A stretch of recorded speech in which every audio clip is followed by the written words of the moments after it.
Good morning, everybody, and welcome to Jason Mackey's First 10, a quick hit podcast to get you ready for the day. I am Jason Mackey, your host. Today is Tuesday, August 6th in Pittsburgh, Pennsylvania. And, well, it was supposed to be an off day, and it didn't really feel like that, given some of the vitriol that existed over the Pirates' loss on Sunday, the Brandon Aiyuk stuff. We're going to talk about all that. Before, though, I want to remind you that we're sponsored by the North Shore Tavern. You don't have to be a baseball fan to love it there. The interior is wall-to-wall Pirates. There are appetizers, entrees, cocktails, and, of course, steak and seafood on a sizzling lava stone. Open every day. The North Shore Tavern across from PNC Park is Pittsburgh's home for steak on a stone. And as much as this pains me, I probably should lead this thing with Brandon Aiyuk and all the speculation. I'm over it.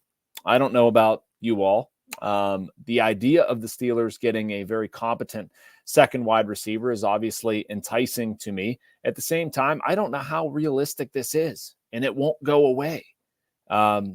Here's where I come down on it. I don't really have a problem with what the Steelers would have to give up as long as it's sensible. I'm not giving up a first-round pick. Basically, anything else would be in play for me.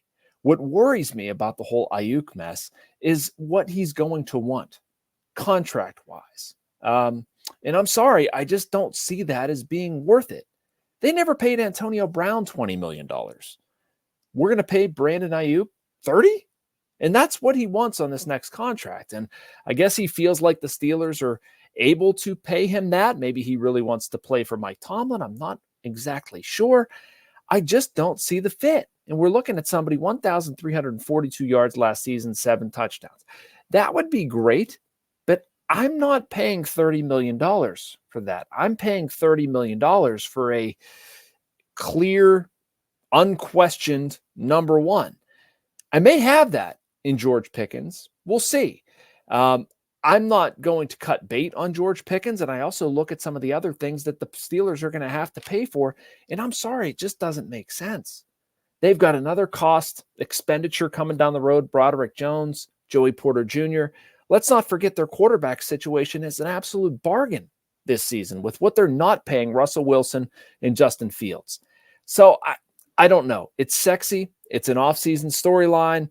Obviously, he's a good player. I'm not trying to diminish that. I also understand where Omar Khan and the Steelers could be coming from. This guy's available. You've got to ask, have a conversation. And I don't know. Maybe there's a way to fit it all under the cap and do it sensibly, and what is out there is not necessarily the ask. But what we have to react to, you're basically looking at $30 million for a guy who's going to be deployed as a number 2 wide receiver in this offense.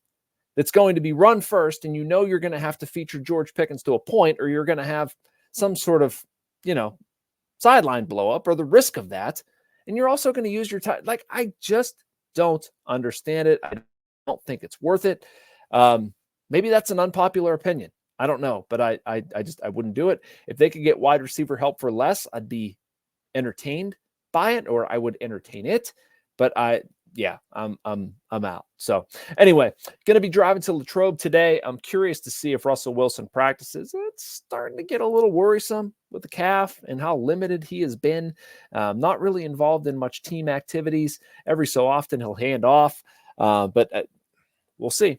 We'll see. Maybe he gets some team period work in, and can trend a little bit better toward the preseason game on Friday against the Houston Texans. All right, when we come back, going to talk about some baseball, some Pirates storylines, as well as a very, very big series against the San Diego Padres this week. I'll explain why, but first, a message from our mid-roll sponsor, the Bradenton Area Convention and Visitors Bureau. Embrace the laid-back charm of island life while sinking your toes in the sand and discovering real, authentic Florida in the Bradenton area. Unspoiled beauty and pristine beaches, a vibrant waterfront downtown energized by local arts and culture, fresh Floridian cuisine with a flourish of rich history, and friendly locals ready to welcome you to this preserved paradise on Florida's Gulf Coast. Plan your visit today at BradentonGulfIslands.com. And welcome back to First 10. I am your host, Jason Mackey. So the Pirates and the Padres for 3 at PNC Park. And then the Pirates hit the road, 3 in Los Angeles and 3 more against the Padres. I don't know about you all. This feels like a pivot point in their season. And I could feel better about where things stand right now, given the opponents and given how well they're playing. Was doing some reading and nerding out and all that stuff, looking up the Padres and how things have gone. And I wish I could come bearing good news, but I do not. Padres 11-3 since the All-Star break. They're pitching it extremely well. 2.95 ERA is the second best in Major League Baseball. Batting average against of 179. That's number one. A whip of 0.92. That's also number one.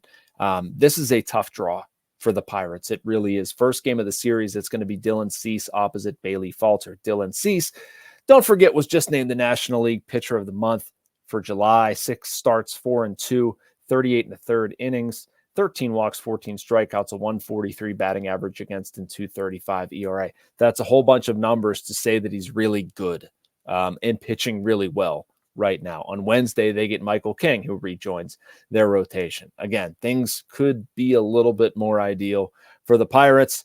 We've been through the managerial hiccups from Sunday. I hope we've moved past them. I'm not defending any of it. I gave my opinion on the live stream, and thank you all, by the way, for participating in that. I thought it was a good forum for that. Probably in hindsight, I wish we would have gone a little heavier on that stuff. It was such a topic, and for good reason, and it was frustrating, but that's what we're here for, to talk that stuff out. Hope that's in the past and hope everybody moved on because, again, this is a very difficult series. And, I worry about that frustrating, losing 2 of 3 to Arizona in the fashion that they did, snowballing against a really tough team. Then obviously you're going to Chavez Ravine. That's never easy. And then you're going to San Diego to see these guys again. So my goodness, but some other stuff they're going to be up against in this series. How about old friend Martin Perez? He could be starting for them on Thursday. By the way, he went Saturday, his first start with the Padres, 6 innings, 3 hits, 1 run. It was earned, no walks, 7 strikeouts. So, yeah, one of those, huh? We will see. Padres really good road team too, 31-23 away from Petco Park. That's not great. If there's one key to this series, I would give you to score first. To score first. Looking into the Padres a little bit more, 45-11 when they score first. 45-11. That's crazy. They're 16-41 when the opponent scores first. So, all right, what's that mean for the Pirates? What do we need to see? What are we going to be looking for? That sort of thing. The first thing I want to see is Marco Gonzales. I think he's better than what he's shown. His last start, 2 1/3 innings, 7 hits, 4 runs, earned 3 walks.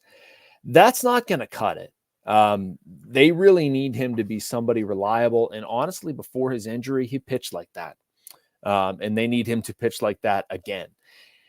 The Pirates are going to have to continue to get great starting pitching. I'm not breaking any news there, but this would be a bad time for a blow up. So again, it's Bailey Falter on Tuesday. And then you've got Marco Gonzales, and then Luis Ortiz. Let me make sure I got that right. I think I'm right. I wrote them down. Falter, Gonzales, Ortiz. Yeah, that's what I said. So pardon the hiccup there, but Marco Gonzales is a big one for me. And speaking of guys who have underperformed that you certainly expect better from, Ke'Bryan Hayes.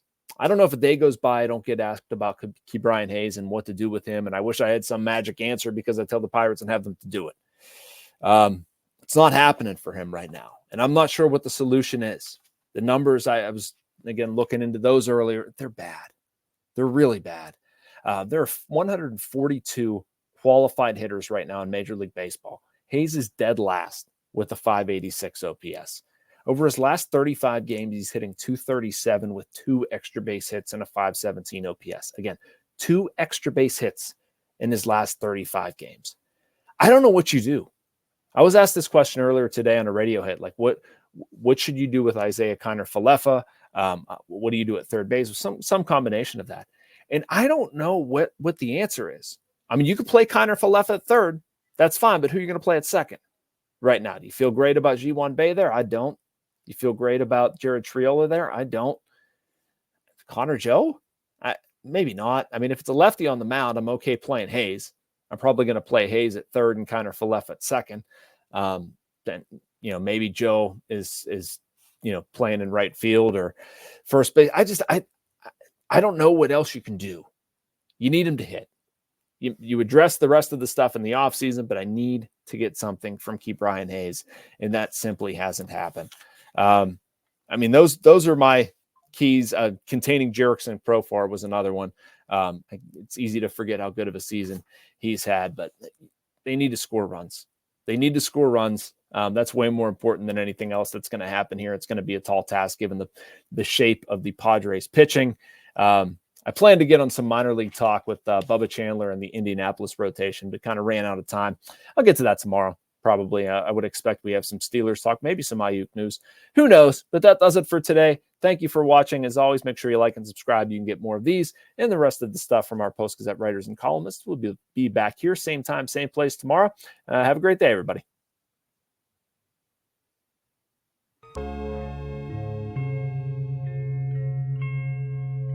Thank you for checking out this content from Post-Gazette Sports. If you watch this video on YouTube, please like the video and subscribe to our channel. For all of the sports coverage the Post-Gazette has to offer, visit post-gazette.com.